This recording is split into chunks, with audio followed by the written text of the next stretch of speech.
Hi, I'm David. In the first part of this problem, we found the equation of the tangent line at the given point, negative 2 over square root of 3, comma, 3 halves.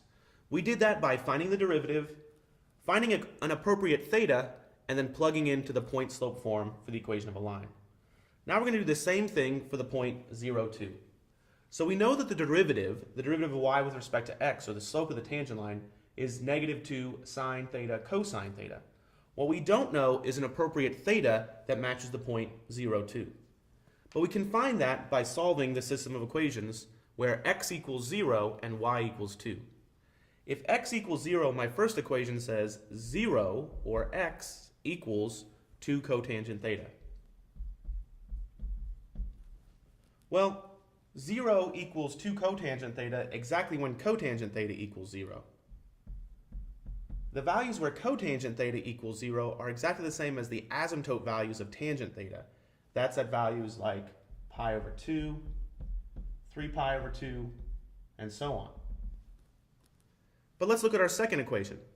I've got y equals 2 sine squared theta, but in this case our y is 2. So 2 equals 2 sine squared theta.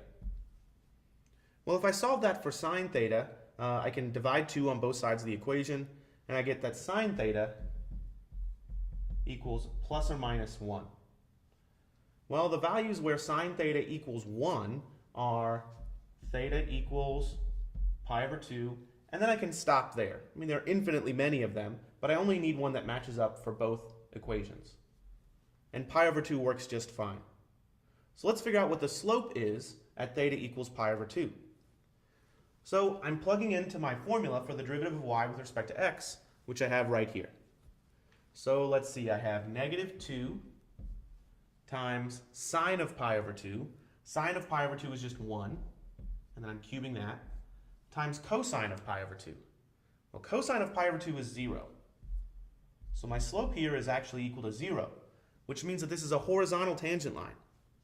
So it must be that this equation looks like y equals some constant.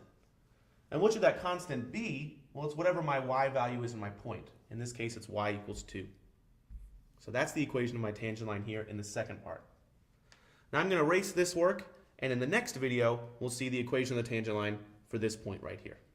Thanks for watching.